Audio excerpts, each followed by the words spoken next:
बिस्मिल्लाहिर्रहमानिर्रहीम।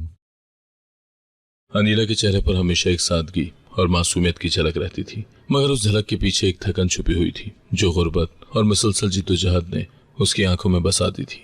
वो बचपन से महरूमियों की आदी थी। सुबह सूरज निकलने से पहले उठ जाना, मट्टी के सहन में झाड़ू देना और फिर माँ के साथ खेतों में जाना, ये सब उसके रोजमर्रा का हिस्सा था। वालिद के इंतकाल को कई साल गुजर चुके थे, मगर उसके बाद घर की जिंदगी जैसे रुक गई थी। अम्मी, आज आप खेत में मत जाए, मैं चली जाऊंगी, अनीला ने एक दिन माँ से कहा, मगर माँ ने हल्की सी मुस्कुराहट के साथ जवाब दिया, बेटी, ये हमारे लिए रोजी है, अगर हम ना जाएं तो शाम को चूल्हा कैसे जलेगा। माँ की कमजोर आवाज, चेहरे की जर्दी नीला को काटती थी। वो चाहती थी कि किसी तरह माँ आराम करे, मगर गुर्बत ने उनकी जिंदगी के फैसले अपने हाथ में ले रखे थे। गांव की गलियां तंग और मिट्टी से भरी हुई थी। कच्चे मकान बारिश में गल जाते और धूप में फट जाते। बच्चे नंगे पांव दौड़ते, औरतें घड़े सर पर रखे कुएं से पानी भर कर लाती, मगर इन मनाजिर में अनीला के लिए कोई खुशी न थी। वो अक्सर चुपचाप बैठकर गांव के बाहर फैले खेतों को देखती और सोचती कि शायद दुनिया इस गांव से कहीं बड़ी और रंगीन हो। एक दिन जब वो खेत से वापस आई तो माँ दरवाजे पर बैठी खांस रही थी। अम्मी, आपने दवा ली थी ना? अनीला ने फिक्रमंदी से पूछा। माँ ने नजर झुका ली। नहीं बेटी, आज पैसे नहीं थे, कल ले लूंगी। अनीला के दिल में एक चुभन उठी। उसने अपने पुराने दुपट्टे का किनारा मरोड़ते हुए सोचा कि अगर वो पढ़ सकती तो शायद गांव के बाहर कोई अच्छी नौकरी कर लेती, मगर उसके हिस्से में स्कूल के बजाय सहन में बर्तन और खेत की मिट्टी आई थी।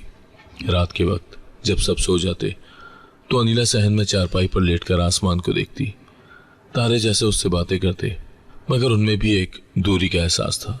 काश मैं भी किसी शहर में रहती, बड़े घर में, जहां अम्मी को किसी काम की जरूरत न पड़ती।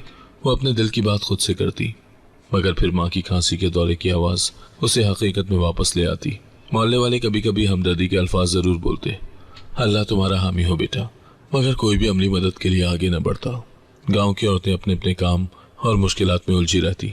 मर्द अक्सर चाय के होटल पर बैठकर सियासत या मौसम पर बात करते, जैसे किसी को अनीला और उसकी माँ की हालत से कोई लेना देना ना हो। एक दिन दोपहर को जब धूप सख्त थी और खेत में पानी लगाने के बाद वो घर लौटी तो अम्मा चारपाई पर नींद बेहोश पड़ी थी। अनीला ने घबराकर पानी के छींटे मारे। माँ ने आहिस्ता से आंख खोली और कहा, मैं ठीक हूँ बेटी, बस थकन ज्यादा थी। अनीला ने हाथ पकड़कर कहा, हाँ बस आराम करें, बाकी सब मैं संभाल लूंगी। मगर दिल में उसे मालूम था कि वो कितना ही संभाले, बीमारी और गुर्बत का बोझ अकेले उठाना आसान ना होगा। घर की हालत भी खस्ता थी। छत के कोने से बारिश का पानी टपकता और दीवारों की पीढ़ी उखड़कर जमीन पर गिर जाती। बावर्ची खाने में आटे का डब्बा खाली था और लकड़ियों का जखीरा खत्म होने को था। अनीला हर दिन यह हिसाब लगाती कि कौन सी चीज कितने दिन चलेगी। जब कभी थोड़े पैसे बचते तो वो चुपके से माँ के लिए कोई छोटा सा तोहफा खरीद लाती, जैसे एक चूड़ी या बालों का क्लिप, ताकि माँ के चेहरे पर जरा खुशी आ जाए। एक शाम जब सूरज डूब रहा था और गांव के खेतों पर सुनहरी रोशनी फैल रही थी, अनीला सहन में बैठे मिट्टी के बर्तन धो रही थी। माँ ने करीब आकर कहा, बेटी तुम थक जाती हो ना? अनीला ने हंसकर जवाब दिया, नहीं अम्मी, मैं मजबूत हूँ। मगर उस हंसी में एक उदासी छुपी हुई थी जो माँ ने महसूस की। गांव की रातें गहरी और सुनसान होती। कभी कुत्ते भौंकते या दूर से कहानी सुनाने वाले की आवाज आती, मगर ज्यादातर सिर्फ झींगरों की टटर और हवा की सरसराहट सुनाई देती। ऐसे में अनीला अपनी चादर ओढ़कर माँ के करीब लेट जाती, जैसे ये नजदीकी ही उसकी दुनिया की सबसे बड़ी हिफाजत हो। अम्मी, आपको लगता है कि हमारी जिंदगी कभी बदलेगी? उसने एक रात हल्की आवाज में पूछा। माँ ने थोड़ी देर खामोश रहकर कहा, अल्लाह बड़ा है बेटी, वो सब सुनता है, सब्र रखो। ये अल्फाज सुनकर अनीला ने आंखें बंद कर ली, मगर नींद नहीं आई। उसके दिल में कहीं ना कहीं एक उम्मीद की चिंगारी जल रही थी कि शायद एक दिन किसी तरह उनकी किस्मत बदल जाए। इसी उम्मीद के साथ उसने एक और दिन का आगाज किया, ये जाने बगैर कि आने वाले वक्त में उसकी जिंदगी किस तरफ ले जाएगी। गांव की ये छोटी सी दुनिया जहां उसने बचपन गुजारा था, अब उसके लिए कैद जैसी लगने लगी थी।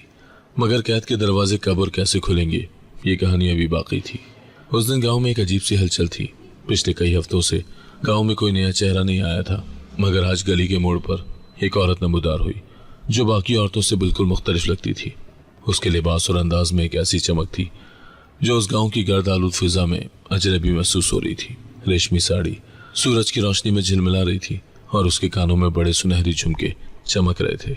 माथे पर बिंदी और होठों पर गहरी लिपस्टिक, जैसे शहर का रंग उसके वजूद से टपक रहा हो। गांव की औरतें अपने काम छोड़कर रुक गईं। कोई चक्की पीस रही थी, कोई पानी भरने जा रही थी, मगर सबकी नजरें उस पर जम गई। ये कौन है? एक औरत ने दूसरी से सरगोशी की। दूसरी ने कंधे उचकाकर कहा, शायद किसी शहर से आई है, देख तो कैसे कपड़े पहने हैं। बच्चे भी खेल छोड़कर उसके पीछे पीछे चलने लगे। वो औरत चलते हुए हर एक को मुस्कुरा कर देखती और कभी किसी को सलाम करती, मगर उसकी आंखों में एक अजीब सी चमक थी और चाल में ऐसा एतमाद जैसे वो यहाँ सब पर अपना असर डालने आई हो। उसके हाथ में एक सुनहरी परस था जो गांव की किसी औरत ने पहले कभी न देखा था। अनिला उस वक्त घर के सहन में झाड़ू दे रही थी। उसने बाहर से आती हलचल की आवाज सुनी और दरवाजे के पास जाकर झांका। माँ उस वक्त चूल्हे के करीब बैठकर रोटी पका रही थी। अम्मी, ये औरत कौन है? अनिला ने आहिस्ता से पूछा। माँ ने आंख उठाकर देखा और कहा, पता नहीं, मगर लगता है किसी बड़े घराने की है। कुछ देर के बाद वो औरत सीधी अनिला के घर के दरवाजे पर आ पहुंची। उसने नरमी से सलाम किया।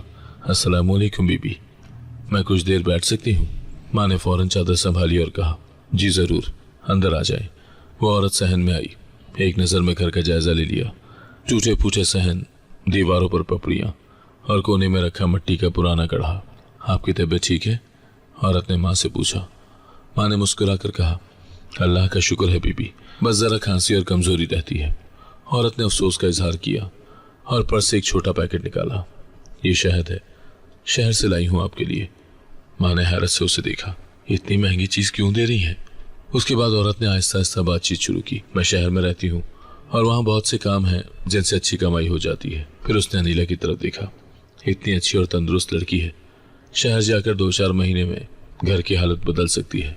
अनिला चुपचाप माँ की तरफ देखने लगी। माँ ने थोड़ा हिचकिचाते हुए पूछा, कैसा काम है?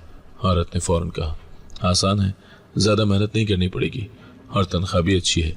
साथ ही आपके इलाज का इंतजाम भी कर दूंगी। शहर में अस्पताल भी हैं और दवाइयाँ भी।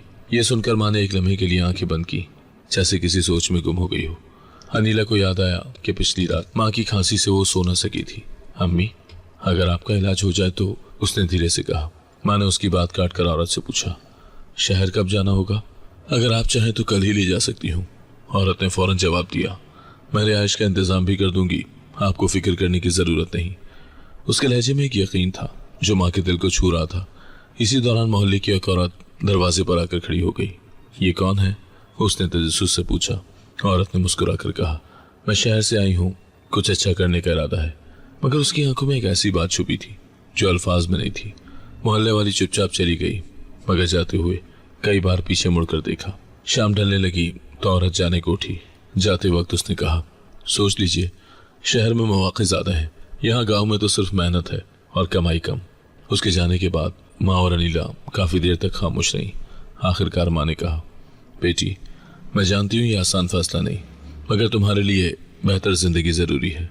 अनिला ने नजरें झुका ली। उसके दिल में खौफ भी था और एक अजीब सा जोश भी। उसने धीरे से कहा, अम्मी, अगर आप कहें तो मैं चली जाऊंगी। माँ ने उसका हाथ पकड़कर कहा, मैं तुम्हें रोकूंगी नहीं, मगर वादा करो कि अपने दीन और इज्जत की हिफाजत करना। अगली सुबह वो औरत दोबारा आ गई। इस बार वो एक बड़ी गाड़ी में आई थी। गाड़ी देखकर गांव के बच्चे खुशी से शोर मचाने लगे। औरत ने अनिला का हाथ थामा और कहा, चलो, वक्त ज़ाया न करें। माँ ने बेटी को गले लगा लिया, उसके माथे को चूमा और कहा, अल्लाह तुम्हारी हिफाजत करे। अनिला के कदम भारी थे, मगर गाड़ी के पहिए तेजी से गांव की मिट्टी को पीछे छोड़ने लगे। खिड़की से बाहर देखते हुए उसने गांव के खेत, कच्चे घर और अपने बचपन की गलियों को आखिरी बार देखा। आसमान पर शाम का सूरज डूब रहा था, जैसे एक पुराना बाप बंद हो रहा हो और एक नया नामालूम बाप शुरू होने वाला हो। गाड़ी गांव के कच्चे सड़कों से निकलकर हमवार शाहराह पर आई तो अनिला ने पहली बार इतनी तेज रफ्तारी का तजुर्बा किया। खिड़की से बाहर का मंजर बदल रहा था। दरख्त और खेत पीछे रह गए, बजरी और कंक्रीट के ढांचे नजर आने लगे। औरत ने पर्स से चश्मा निकाला और आंखों पर चढ़ा लिया। फिर मोबाइल निकालकर किसी से बात करने लगी। हाँ, आ रही हूँ, सब तैयार रखो। अनिला ने अल्फाज सुने मगर कुछ समझ ना पाई कि वो किस तैयारी की बात कर रही है। शहर में दाखिल होते ही मंजर यकसर बदल गया।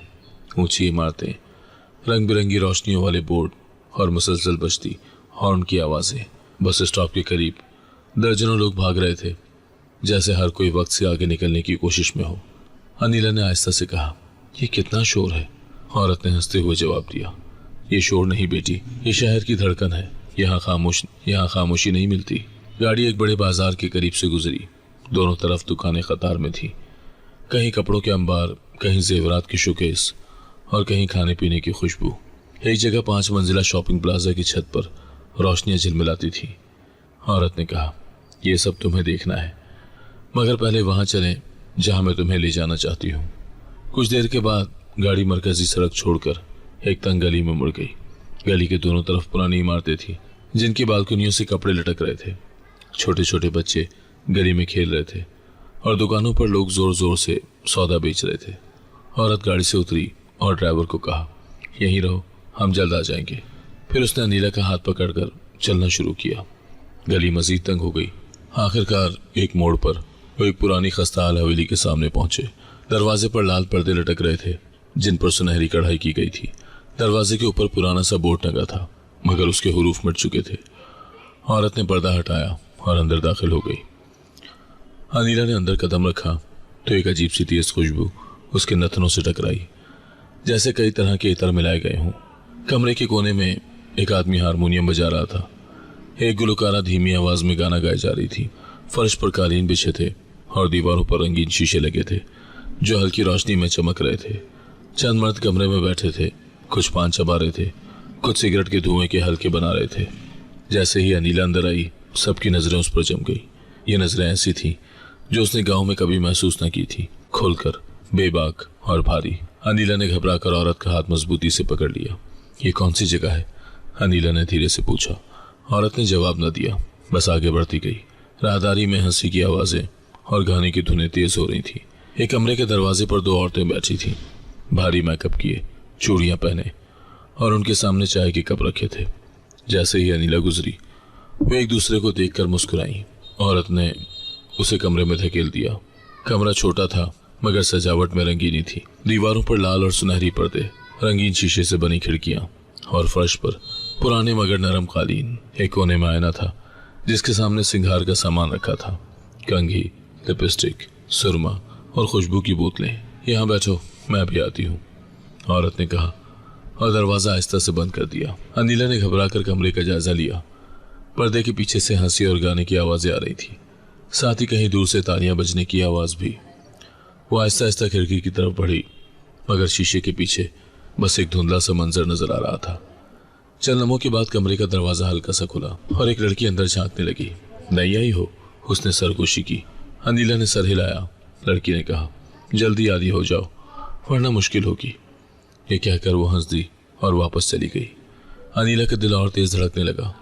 वो कुर्सी पर बैठ गई और अपने हाथों को देखने लगी, जैसे वहां से कोई रास्ता निकल आए। उसके जहन में माँ का चेहरा आया, गांव का सहन और वो वादा जो उसने माँ से किया था। मगर इस लम्हे शहर की ये गली, ये हवेली और ये अजनबी लोग सब उसे कैदियों की दीवार की तरह महसूस हो रहे थे। दरवाजा दोबारा खुला। वही औरत अंदर आई। ये तुम्हारा कमरा है, आराम करो, फिर बात करेंगे। उसके लहजे में नरमी थी, मगर आंखों में एक अजीब सा हुक्म छुपा हुआ था। औरत ने जाते जाते कहा, यहाँ ज्यादा सवाल मत किया करो, बस जो कहा जाए वो करो। फिर दरवाजा बंद करके चली गई। अनीला ने एक लम्हे के लिए दीवार से टेक लगा ली। बाहर का शहर अब उसे किसी बड़े मौके के बजाय एक खौफ की जेल लगने लगा था, जहाँ के दरवाजे सिर्फ अंदर से बंद होते हैं। कमरे में खामोशी थी, बस बाहर से गाने की हल्की धुन और कभी कभार कहकहों की आवाज आती थी। अनीला कुर्सी पर बैठी अभी तक सोच रही थी कि ये सब क्या है कि दरवाजा जोर से खुला। अंदर एक भारी कदमों वाली औरत अंदर दाखिल हुई। उसके कपड़ों से महंगे इत्र की खुशबू आ रही थी। उसकी साड़ी की सुनहरी बेल बोटों वाली थी और गले में बड़े बड़े मोतियों के हार झूल रहे थे। चेहरे पर गहरा मेकअप और आंखों में सख्ती की चमक। साथ ही उसके चलने में एक हुक्म चलता था, जैसे सबको बता रही हो कि यहाँ की मालिक कौन है। औरत ने बगैर सलाम किए अनीला को ऊपर से नीचे तक देखा और कहा, मैं जरमीना बाई हूँ, तुम जानती हो ये जगह क्या है? अनीला ने ना की पहचान में सर हिलाया। नहीं, बस काम करने आई हूँ। जरमीना बाई के होठों पर एक कड़वी मुस्कुराहट आई। ये काम इज्जत वाला नहीं है। यहाँ गाने बजाने और मेहमानों की खिदमत का मतलब तुम्हें जल्द समझ आ जाएगा। अनीला के चेहरे का रंग उड़ गया। मैं ये सब नहीं कर सकती। वो जल्दी से बोली और खड़ी हो गई। जरमीना बाई ने एक कदम आगे बढ़कर उसका हाथ पकड़ा। यहाँ आने के बाद वापस जाने का कोई रास्ता नहीं होता बेटी। अनीला ने झटके से हाथ छुड़वाया और दरवाजे की तरफ दौड़ी। अभी वो राहदारी में पहुंची ही थी कि जमीना बाई ने उसके बालों को जोर से पकड़ लिया। भागने की कोशिश कर रही हो, उसने गुस्से में कहा और इतनी जोर से खींचा कि अनिला का पैर लड़खड़ा गए। कमरे के पास खड़े दो मर्द हंसने लगे। जमीना बाई ने सबके सामने उसकी कमीज का गिरेबान पकड़कर फाड़ दिया। कपड़े की आवाज के साथ अनिला की सांस भी रुक सी गई। ये देखो, शहर होशियारी दिखाने आई थी, जमीना ने तंजिया लहजे में कहा। कमरे में बैठी दो औरतें भी हंसने लगी। एक ने दूसरी को कोहनी मारते हुए कहा, ये ज्यादा देर नहीं टिकेगी। अनिला की गाल शर्म और गुस्से से जलने लगे। आंसू बेख्तियार निकलकर गालों पर बहने लगे। वो जोर से अल्लाह को पुकारने लगी, या अल्लाह, इस जगह पर अजाब नाजिल कर दे, इस जुल्म को खत्म कर दे। मगर उस वक्त कोई नहीं सुन रहा था और जो सुन रहे थे वो हंस रहे थे। जमीना भाई ने हाथ का इशारा किया और एक औरत आगे आई। इसे ले जाओ कमरा नंबर 3 में, आज ही मेहमान का इंतजाम है। अनिला ने पीछे हटने की कोशिश की। मुझे छोड़ दें, मैंने कुछ नहीं किया, मैं सिर्फ माँ के इलाज के लिए आई हूँ। मगर उसकी बात पर किसी ने ध्यान ही ना दिया। राहदारी से गुजरते हुए उसने देखा एक तरफ दो मर्द ताश खेल रहे थे और एक कोने में मौसीकार अपने सांस ठीक कर रहा था। हंसी, गाने और बातों का शोर हर तरफ फैला हुआ था। मगर इन सब के बीच वो खुद को एक अजनबी और कैदशुदा परिंदे की तरह महसूस कर रही थी। कमरा नंबर 3 का दरवाजा खुला तो अंदर एक छोटा सा बिस्तर, एक आईना और 2 कुर्सियां रखी थी। दीवार पर एक पुरानी पेंटिंग लटक रही थी और कोने में एक बल्ब की हल्की पीली रोशनी जल रही थी। औरत ने उसे अंदर धकेल दिया और दरवाजा बंद करके बाहर से कुंडी लगा दी। अनिला ने चारों तरफ देखा। खिड़की बंद थी और लोहे की सलाखें लगी हुई थी। उसने दीवार पर हाथ मारा, फिर दरवाजा जोर से पीटा, मुझे यहाँ से जाने दो। मगर जवाब में सिर्फ कदमों की चाप और हंसी की आवाज सुनाई दी। कुछ देर के बाद दरवाजा दोबारा खुला और जमीना बाई अंदर आई। उसके हाथ में एक छोटा सा पैकेट था। ये कपड़े बदल लो, उसने हुक्म दिया। अनिला ने सर हिलाया, मैं नहीं बदलूंगी, मुझे जाने दो। जमीना बाई ने आगे बढ़कर उसका हाथ मरोड़ दिया। जिद छोड़ो, यहाँ सबको अपने नसीब के मुताबिक चलना पड़ता है। अनिला ने रोते हुए कहा, मेरा नसीब ये नहीं, मेरा घर है, मेरी माँ है। मगर जमीना ने उसकी बात काट दी। घर? अब तुम्हारा घर यही है। ये कहकर वो कमरे से बाहर निकल गई और कुंडी दोबारा लगा दी। अनिला बिस्तर के कोने पर बैठ गई। उसका दिल जोर जोर से धड़क रहा था। उसे लगा जैसे ये जगह सांस भी रोक लेगी। बाहर से गाने की आवाज अब और ज्यादा करीब आ रही थी। शायद उस जगह का मामूल था, रोशनी, खुशबू, गाने और क्या कहे, मगर सब कुछ एक कैद की दीवार के अंदर। उस लम्हे उसे यकीन हो गया कि वो एक ऐसे कैद खाने में आ गई है जिसका कोई दरवाजा बाहर नहीं खुलता। दरवाजा खुलने की आवाज आई और जमीना बाई अंदर आई। उसके चेहरे पर वही रोब और सख्ती थी। चलो, वक्त जाया न करो, उसने कहा और अनिला का बाजू पकड़कर राहदारी में घसीटने लगी। अनिला ने मुजाहिमत करने की कोशिश की, मुझे जाने दो, मैं किसी से नहीं मिलूंगी। मगर जमीना बाई ने सख्त लहजे में कहा, यहाँ तेरी मर्जी नहीं चलती। वो तंग राहदारी से गुजरकर एक बड़े दरवाजे के सामने रुकी। दरवाजा खोला गया तो अंदर नीम अंधेरा सा कमरा था। कमरे के कोने में लैंप जल रहा था और दरमियान में कालीन बिछा था। जमीना बाई ने उसे धकेल कर अंदर किया और दरवाजा पीछे से बंद कर दिया। अंदर एक और आदमी बैठा था, दरमियानी उम्र, छोटे कंधे और चेहरे पर एक ऐसा सुकूत जो ज्यादा देर रोका नहीं जा सकता। जैसे ही उसकी नजरें अनिला पर पड़ी, उसका रंग जर्द पड़ गया। वो फौरन उठकर खड़ा हुआ और पीछे हटते हुए बोला, ये लड़की मनहूस है। कमरे में चंद लम्हों के लिए सन्नाटा छा गया। लैंप की रोशनी में उसका चेहरा पसीने से भीगने लगा। अनिला हैरानी से उसे देखती रही। आप मुझे जानते हैं? उसने धीरे से पूछा। आदमी के होंठ कांपने लगे। हाँ, परसों पहले मैंने तुम्हें देखा था। उस दिन के बाद मेरा पूरा खानदान खत्म हो गया। अनिला ने एक कदम आगे बढ़ाया। क्या मतलब? मैं तो आपको पहचानती भी नहीं। आदमी ने नजरें चुरा ली और कपड़ों को कॉलर ढीला करते हुए कहा, उस दिन एक हादसा हुआ था और तुम वहां मौजूद थी। इससे पहले कि अनिला कुछ और पूछती, वो अचानक जैसे होश खो बैठा। उसने दरवाजे की तरफ लपक कर कुंडी खोली और बाहर भाग निकला। कमरे के बाहर शोर मच गया। चंद आदमी उसके पीछे दौड़ गए और राहदारी में कदमों की चाप गूंजने लगी। अंदर कमरे में अब सिर्फ अनिला रह गई थी। उसके पीछे दरवाजा आहिस्ता से बंद हो गया, जैसे किसी ने जानबूझकर बाहर से कुंडी लगा दी हो। वो उठी और दरवाजा खोलने की कोशिश की, मगर बेसूद। कमरे में एक इत्र की भीनी खुशबू फैली हुई थी, मगर उस वक्त वो भी बोझल महसूस हो रही थी। दीवार पर एक पुरानी घड़ी लगी थी जो टिक टिक कर रही थी। खिड़की पर भारी पर्दे लटक रहे थे और उनके पीछे शहर की रोशनी धुंधला कर आ रही थी। अंदर बैठकर वो दूर से आती गाने की आवाज सुन सकती थी, जो अब दब सी गई थी, जैसे किसी ने महफिल का शोर को आहिस्ता कर दिया हो। कहीं करीब से हंसी की हल्की आवाज भी आई, मगर फिर खामोशी छा गई। अनिला ने कुर्सी खिसकाकर खिड़की के पास बैठने की कोशिश की, मगर पर्दे के पीछे लकड़ी का पट मजबूती से बंद था। उसने आहिस्ता से कहा, ये सब क्या हो रहा है? वो आदमी मुझसे इतना खौफजदा क्यों था? चंद लम्हों के बाद से दो औरतों की सरगोशियां सुनाई दें। एक ने कहा, क्या तुमने देखा उसका हाल? उसने तो बस एक नजर देखी और भाग खड़ा हुआ। दूसरी ने हंसते हुए जवाब दिया, हो सकता है वाकई कुछ हो। जरमीना को भी गुस्सा आ रहा था। यह सुनकर अनिला के दिल में मजीद सवाल उठने लगे। उसने दीवार के साथ टेक लगा ली और माजी की यादों को खंगालने लगी। वो कोशिश कर रही थी किसी ऐसे वाकये को याद करने की जिसका ताल्लुक उस शख्स से हो, मगर वो सब धुंधला था। कुछ देर के बाद कदमों की आवाज फिर करीब आई। दरवाजे के पास रुककर किसी ने कुंडी हिलाई, मगर खोला नहीं, जैसे कोई बस ये देख रहा हो कि वो अंदर है या नहीं। फिर कदमों की चाप दोबारा दूर होती गई। वक्त गुजरता रहा, मगर कमरा जैसे सुकड़ता जा रहा था। बाहर की दुनिया से कटकर ये चार दीवारी बकौल कैद बन चुकी थी। गाने की आवाज फिर से तेज होने लगी, मगर अब उसमें वो खुशी नहीं थी जो पहले थी। उसमें एक अजीब सा खोखलापन था, जैसे सब कुछ ऊपर से खुशनुमा मगर अंदर से खाली। अनिला के जहन में एक ही बात घूम रही थी, यह आदमी कौन था और इसने क्यों कहा कि मैं मनहूस हूं? उसके दिल में अंदेशे गहरे होते जा रहे थे, मगर जवाब कहीं नहीं मिल रहा था। फिर राहदारी में हंगामा बढ़ता जा रहा था। वही मर्द जिसने कमरे से भागकर जान छुड़ाई थी अब जोर जोर से चीख रहा था, इसे यहां से निकालो, ये नहुसत है, इसके आने से सब बर्बाद हो जाएगा। उसकी आवाज इतनी ऊंची थी कि नीचे बैठे गाने वाले भी खामोश हो गए। दरवाजों के पीछे से औरतें झांकने लगी और चंद मर्द तेजी से सीढ़ियां चढ़कर ऊपर आए। मोहल्ले के कुछ लोग भी शोर सुनकर गली में रुक गए। एक दुकानदार ने ऊंची आवाज में कहा, क्या हुआ है? किसी ने जवाब दिया, पता नहीं, मगर कोठे में कुछ गड़बड़ है।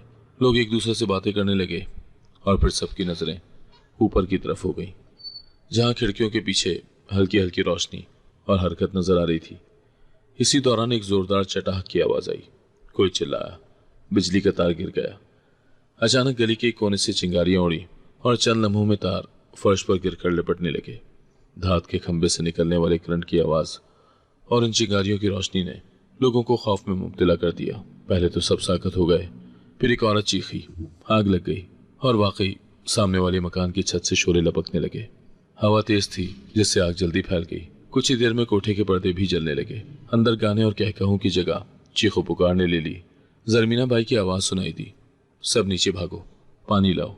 औरतें दुपट्टे संभालते हुए दरवाजे की तरफ दौड़ी। मर्द सामान उठाने लगे, मगर आग की तेजी देखकर सबके हाथ पांव फूल गए। अनिला अपने कमरे में फंस गई थी। उसने दरवाजा खोलने की कोशिश की, मगर कुंडी बाहर से बंद थी। कौन है? कोई दरवाजा खोलो, उसने पूरी ताकत से आवाज दी। धुआं कमरे में भरने लगा। उसकी आंखों में चुभन हुई और सांस लेने में मुश्किल हो गई। वो खिड़की की तरफ गई, मगर जैसे ही पर्दा हटाया बाहर भड़कते शोले नजर आए। लकड़ी की झुलसी हुई बू अंदर आ रही थी। उसने दुपट्टे से मुंह और नाक ढांप लिया और एक कदम पीछे हट गई। उसी लम्हे कदमों की तेज चाप सुनाई दी और दरवाजा धड़ाम से खुला और वही मर्द अंदर आया, चेहरे पर पसीना और कपड़ों पर राख के धब्बे। यहाँ क्या कर रही हो? जल्दी आओ। उसने धुएं में आगे बढ़कर अनिला का हाथ पकड़ा। तुम वापस क्यों आए? अनिला ने हैरत से कहा। मर्द ने मुख्तसर जवाब दिया, बाद में बताऊंगा, अभी चलना है। उसने एक हाथ से अनिला को सहारा दिया और दूसरे हाथ से दुपट्टे को मुंह पर मजबूती से बांध दिया ताकि धुआं कम लगे। वो राहदारी में निकले तो हर तरफ अफरा तफरी थी। एक औरत सीढ़ियों पर गिरी हुई थी। दो आदमी उसे उठाने की कोशिश कर रहे थे। दीवार के करीब पानी की बाल्टी रखी थी, मगर शोलों के सामने वो भी बस थी। नीचे जाते हुए कमरा धमाके से फटा। शायद अंदर तेल या अल्कोहल की बोतलें थी। धमाके की आवाज से इमारत हिल गई। मर्द ने अनिला को दीवार से लगाया, चलो जल्दी। सीढ़ियों पर उतरते ही उन्हें धुएं का एक और बादल मिला। मर्द ने अपना रुमाल मुंह पर रखा और अनिला को खींचकर नीचे की तरफ ले गया। एक कोने में दो बच्चे रो रहे थे, मगर कोई रुकने को तैयार नहीं था। हर कोई अपनी जान बचाने में लगा था। अंदर से निकलते ही गली का शोर कान फाड़ने वाला था। लोग कुरान के आयत बुलंद आवाज में पढ़ रहे थे। कुछ पानी की बाल्टियां आग की तरफ फेंक रहे थे, मगर शोले रुकने का नाम ही नहीं ले रहे थे। मर्द ने अनिला को गली के किनारे पर खड़ा किया और कहा, यहाँ खड़ी रहो, मैं वापस जा रहा हूँ, कुछ लोग अंदर फंसे हैं। अनिला ने उसका बाजू पकड़ लिया। नहीं, तुम भी जल जाओगे। मगर उसने झटका देकर कहा, यह मेरा मोहल्ला है, मैं किसी को मरने नहीं दूंगा। वो तेजी से वापस इमारत में दाखिल हो गया। अनीला ने उसे धुएं में गायब होते देखा और दिल ही दिल में दुआ करने लगी, या अल्लाह इसे महफूज रखना। चंद लम्हों के बाद वो दोबारा नजर आया, कंधे पर एक बूढ़े आदमी को उठाए और साथ एक लड़के को सहारा दिए हुए। तीनों खांसते हुए बाहर निकले और जमीन पर बैठ गए। लोग उनके गिर्द जमा हो गए। कोई पानी पिला रहा था, कोई हवा दे रहा था। इसी दौरान कोठे की छत का एक बड़ा हिस्सा गिर गया। चिंगारियां फिजा में फैली और धुआं आसमान की तरफ उठा। अनीला ने पीछे हटते हुए उस मंजर को देखा। दिल में खौफ और हैरत दोनों थे। वो जानती थी कि अगर वो मर्द वापस ना आया और शायद वो भी इस धुएं और आग में खत्म हो जाती। वो धुएं और शोर में एक दूसरे का हाथ पकड़े आगे बढ़ रहे थे। सीढ़ियां मलबे से अटी हुई थी। लकड़ी के टुकड़े और जले हुए पर्दे रास्ता रोके खड़े थे। मर्द ने आगे बढ़कर एक कुर्सी को धकेल कर रास्ता बनाया और कहा, संभल कर चलना, ये सीढ़ियां कमजोर हो चुकी हैं।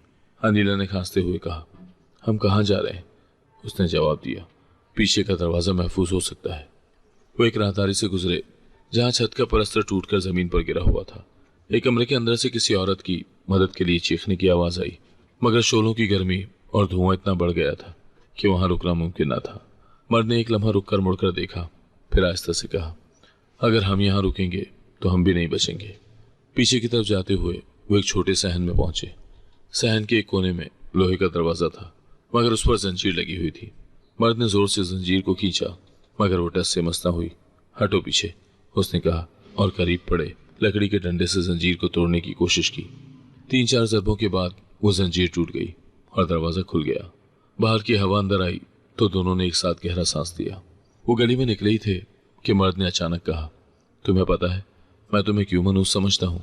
अनीला ने उलझन से उसकी तरफ देखा। क्यों? वो भागते भागते बोला, परसों पहले तुम अपने वालिद के साथ हमारे घर आई थी। वो दिन मेरी जिंदगी का सबसे बुरा दिन था। अनीला के कदम एक लम्हे के लिए रुक गए, मगर मर्द ने उसका हाथ खींचकर कहा, चलो अभी रुकने का वक्त नहीं है।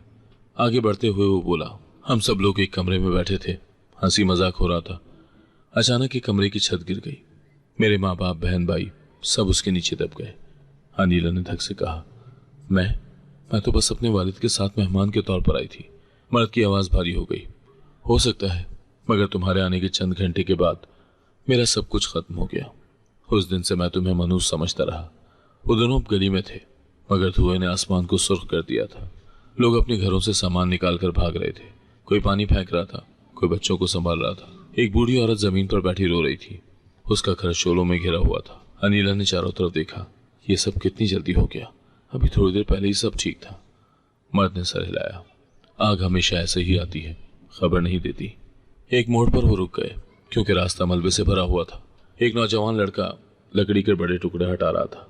मर्द ने उसकी मदद की और दोनों ने रास्ता साफ किया। जल्दी निकल जाओ, ये इमारत भी गिर सकती है, लड़के ने कहा। वो एक और गली में पहुंचे जो निस्बतन महफूज थी, मगर वहां भी फिजा में धुएं की बू फैली हुई थी। एक आदमी कुरान की तिलावत कर रहा था। लोग उसके गिर्द जमा होकर आमीन कह रहे थे। मर्द ने अनीला से कहा, अब तुम महफूज हो, मगर याद रखो तुम जहां भी जाती हो वहां मुसीबत आती है। अनीला ने रुकते हुए कहा, यह तुम्हारा वहम है। हमने कभी सोचा कि शायद ये सब पहले से ही लिखा हुआ था? मर्द ने नजरें दूसरी तरफ फेर ली। लिखा हुआ हो या ना हो, मेरा दिल कभी नहीं माना। फिर एक और धमाके की आवाज आई। दोनों ने पीछे मुड़कर देखा। हवेली का एक बड़ा हिस्सा जमीन पर गिर चुका था। शोले बुलंद होकर आसमान को छू रहे थे। शोर, चीखें और रोने की आवाजें हर तरफ गूंज रही थी। ये मंजर किसी कयामत से कम न था। अनीला ने आहिस्ता से कहा, यह सब खत्म हो रहा है, तुम्हारे वहम की जड़ भी राख हो रही है। मर्द ने कोई जवाब न दिया। वो दोनों खामोशी से एक तरफ खड़े होकर आग को जलता देखते रहे और हर गुजरते लम्हे के साथ उनके दरमियान एक अजीब सा सकूत बढ़ता गया। अलीना ने एक गहरी सांस ली, जैसे अपने अंदर जमा खौफ और थकन को बाहर निकालना चाहती हो। वो अब भी धुएं की बू महसूस कर रही थी और उसके कानों में लोगों की चीखें गूंज रही थी। उसने सीधे मर्द की आंखों में देखते हुए कहा, मैं मनहूस नहीं हूं, मौत और जिंदगी अल्लाह के हाथ में है। उसके लहजे में थकन के साथ साथ एक यकीन भी था। मर्द ने नजरें थोड़ी देर तक उस पर रखी, मगर कुछ न बोला। उसने बस हल्का सा सर झटक कर आग की तरफ देखा, जो अब भी हवेली के बड़े हिस्से को लपेट में लिए हुए थी। चारों तरफ भाग दौड़ जारी थी। पानी की बाल्टियां, चीखों पुकार और धमाकों की हल्की आवाजें। अनीला ने आहिस्ता से कहा, जिसकी मौत लिखी होती है वो किसी न किसी सबब आती है। अगर मेरे आने से तुम्हारा नुकसान हुआ तो ये मेरी वजह से नहीं था, मुझे तो अल्लाह ने बचा लिया था। वो रुककर बोली, तुम भी बच गए थे, शायद इसलिए कि अभी तुम्हारा वक्त नहीं आया था। मर्द ने गहरी सांस ली और जमीन पर बिखरी ईंटों को देखते हुए कहा, शायद तुम ठीक कह रही हो, मगर दिल को समझाना आसान नहीं होता। इस दौरान एक नौजवान उनके करीब आया, चेहरे पर राख और पसीना। भाई, पिछला हिस्सा गिर गया है, अंदर कोई नहीं बचा। मर्द ने सर हिलाया और नौजवान वापस दौड़ गया। अनिला ने इर्द गिर्द देखा। एक तरफ मोहल्ले की औरतें बच्चों को सीने से लगाए बैठी थीं, कुछ मर्द जख्मियों को संभालने में मसरूफ थे। गली के कोने में एक एम्बुलेंस खड़ी थी जिसके अंदर 2 लोग ऑक्सीजन मास्क लगा रहे थे। मर्द ने कहा, चलो यहाँ से हटते हैं, धुआं ज्यादा है। दोनों गली के एक निस्बतन साफ हिस्से में आकर रुक गए। यहाँ पुराना कुआं था जिसके गिर्द लोग पानी भर रहे थे ताकि आग पर डाल सकें। एक बूढ़ा आदमी जो शायद मोहल्ले का पुराना रिहायशी था, पास आकर बोला, ये जगह कभी बहुत पुरानी और शानदार थी, मगर अब देखो सब मिट्टी में मिल गया। मर्द ने जवाब दिया, वक्त सब कुछ बदल देता है चाचा। अनिला चुपचाप ये बात सुन रही थी। वो सोच रही थी, यह हवेली और यहाँ के लोग सब एक आर्जी दुनिया का हिस्सा थे, जैसे वो खुद है। एक औरत करीब आकर बोली, तुम लोग भी अंदर थे? मर्द ने सर हिलाया, हाँ, लेकिन वक्त पर निकल आए।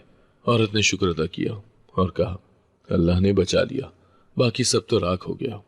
दूर से एक बच्चे के रोने की आवाज आई। अनिला आगे बढ़ी और देखा कि एक छोटा लड़का मलबे के पास खड़ा है, हाथ में जला हुआ खिलौना।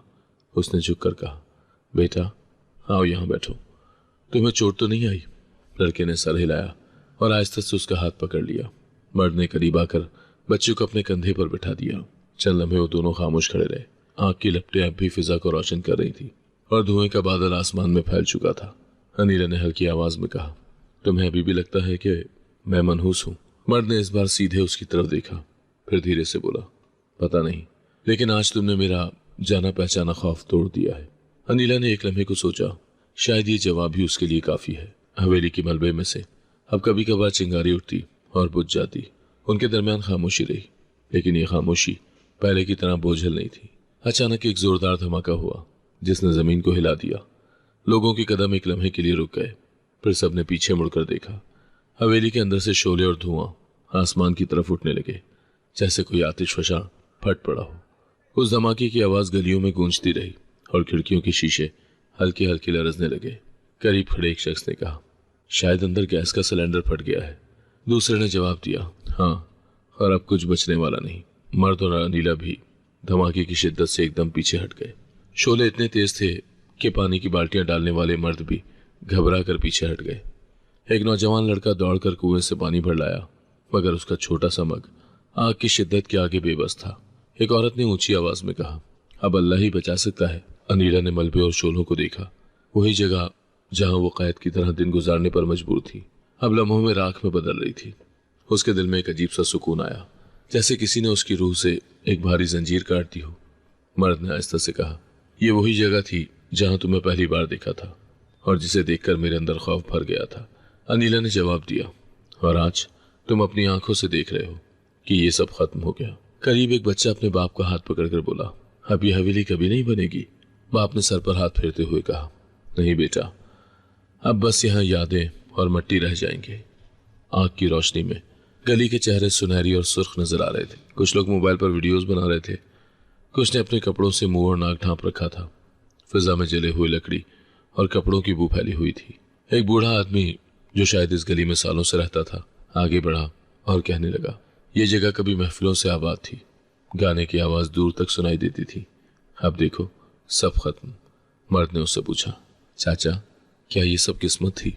बूढ़े ने लंबी सांस लेकर कहा, बेटा सब कुछ वक्त के साथ बदलता है, कुछ चीजें खुद जलकर खत्म हो जाती हैं, कुछ को जलाना पड़ता है। अनिला के जहन में हवेली के वो कमरे, पर्दे, खुशबुएं और कह कहे घूमने लगे। हर मंजर अब धुएं में गायब हो रहा था। उस मर्द ने कहा, अब कोई मुझे इस जगह के साथ नहीं जोड़ सकेगा।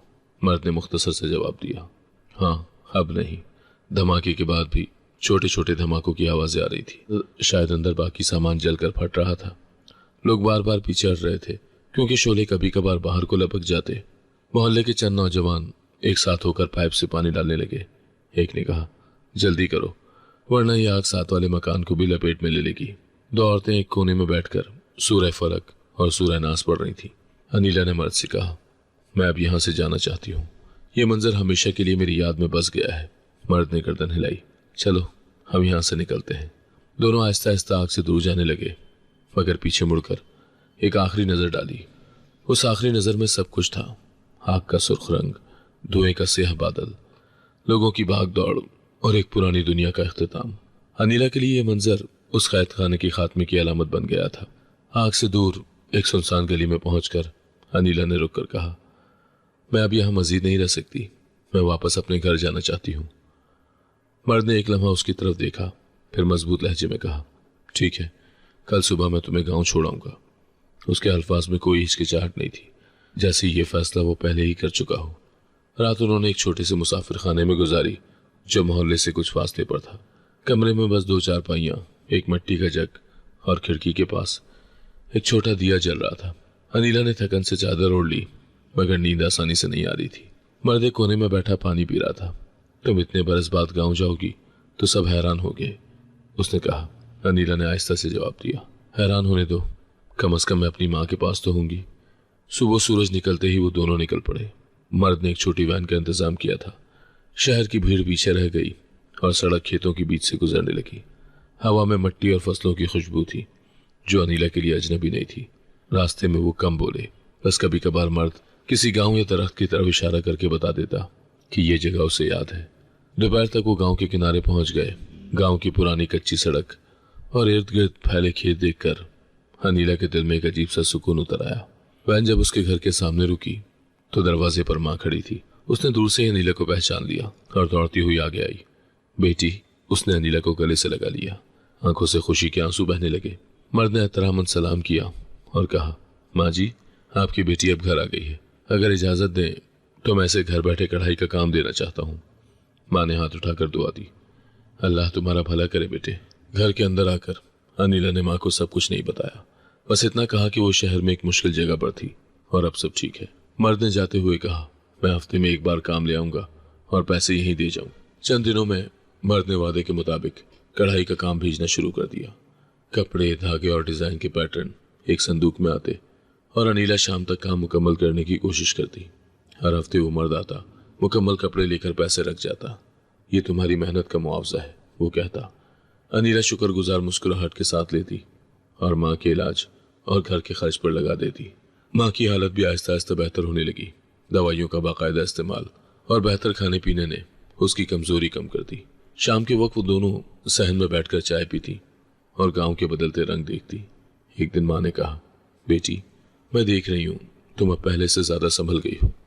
अनिला ने हल्की मुस्कुराहट के साथ जवाब दिया, अम्मी, मैंने अंधेरी जेल से निकलकर रोशनी देखी है, अब उसे जाने नहीं दूंगी। गांव के लोग आहिस्ता आहिस्ता उसकी वापसी से मायूस हो गए। पहले तो वो सवाल करते कि कहाँ थी, मगर अनिला हर बार कह देती काम के सिलसिले में शहर गई थी। इस जवाब के बाद लोग ज्यादा नहीं कुरेदते। महीने गुजरने लगे। कढ़ाई का काम उसके लिए न सिर्फ कमाई का जरिया था, बल्कि उसने उसे अपने अंदर दोबारा एतमाद पैदा करने का मौका भी दिया। जब वो धागों से फूल और बेल बूटी बनाती तो उसे लगता जैसे वो अपनी जिंदगी को भी नए रंगों से संवार रही है। एक दिन मर्द काम लेकर आया तो बोला, अब तुम चाहो तो मजीद मजदूर भी रख सकती हो, काम बढ़ रहा है। अनिला ने कहा, फिलहाल मैं और अम्मी मिलकर काफी हैं, लेकिन अगर जरूरत हुई तो जरूर सोचूंगी। गांव की खामोश फिजा, सुबह की परिंदों की आवाज और शाम को खेतों से आती हवा, ये सब अनिला के लिए सुकून का बाइस थे। वो जानती थी कि जिंदगी ने उसे एक नया मौका दिया है और इस मौके को जाया करना उसके बस में नहीं। उस रात चांदनी सहन में फैली हुई थी और अनिला ने अपनी कढ़ाई का आखिरी टांका लगाते हुए माँ की तरफ देखा। माँ चूल्हे के पास बैठी दाल हिला रही थी। अनिला ने दिल में शुक्र अदा किया कि वो फिर से इस घर में, इस जिंदगी में वापस आ गई है, जहां मोहब्बत और सुकून दोनों हैं। अगर आपको आज की कहानी पसंद आई है तो वीडियो को जरूर लाइक कीजिएगा और अपने दोस्तों के साथ भी शेयर कीजिएगा। और हाँ, अगर आपने अभी तक हमारा चैनल सब्सक्राइब नहीं किया तो जरूर सब्सक्राइब करें। मिलते हैं कल एक नई और दिलचस्प कहानी के साथ। अल्लाह हाफिज।